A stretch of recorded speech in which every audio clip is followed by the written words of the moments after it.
Today's video is about multiplication of fractions.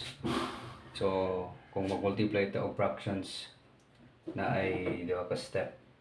So, to multiply fractions, number one, multiply the numerators and then the denominators. Then write the product in loop.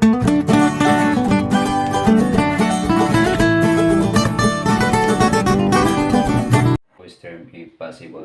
For example, so atong i-multiply 2/3 times 5/7. So nakita na to nga puro prime numbers, 2 prime numbers, 3 prime numbers, then 5 prime numbers, and 7 prime numbers. So inganingon ra nato pag multiply guys, nga na tayo. So kung multiply ito og fractions, so numerator og numerator and denominator og denominator. So 2 times 5 is 10 over 3 times 7 is 21. So di man nato ma lowest term kay wala may common sa ilang nga divisor. So mo ni atong final answer. Next. So same process gyapon guys. So multiply na to ang numerator. 3 times 9 is 27, and 5 times 10 is 50.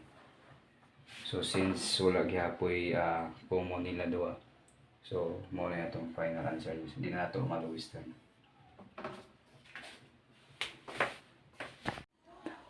Okay guys, another example is 2/6 times 3/4. So atong i-factor ang numerator o denominator, no?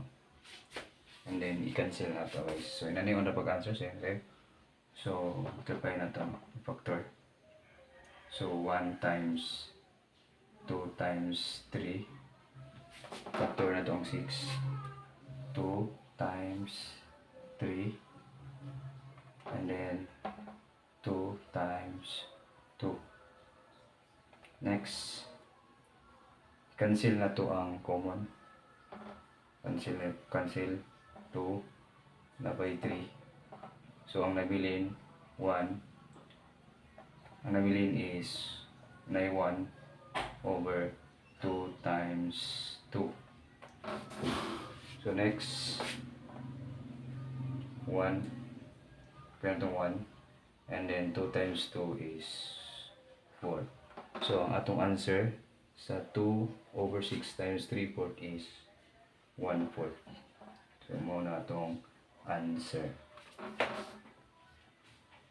Is 27/28 times 7/9.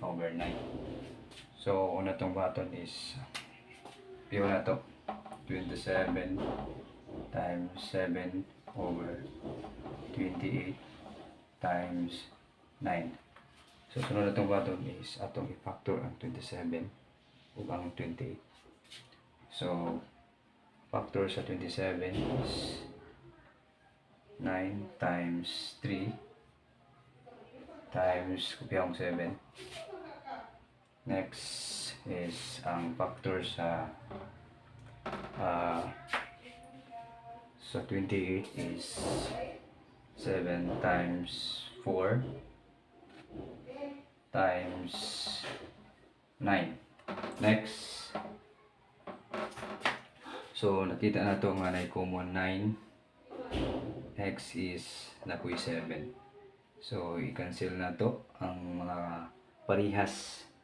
So 9, sunod 7. So wala na common. So pag mo cancel sa 9 nga common o 7 nga common, ang nabilin is 3 o 4. So nabilin nga 3/4. So meaning ang atong answer is atong answer sa 27/28 times 7/9 is 3/4.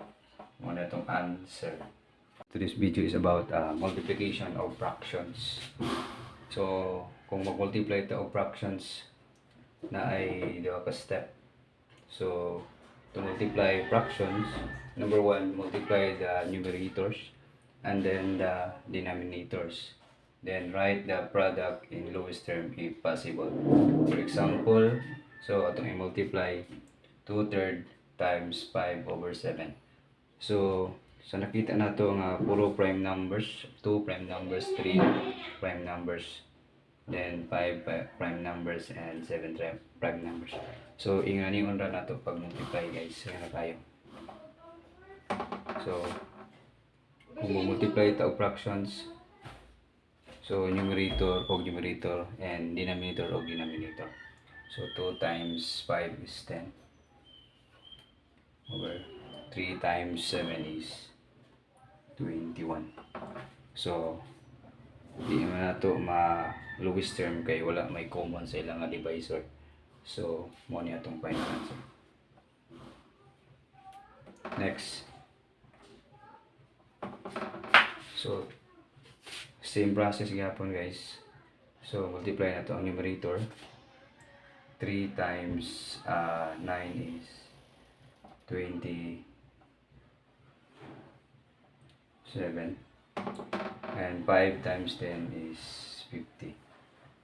So since wala gihapoy common nila duha, so mo na itong final answer. Hindi na ito ma-lowest term.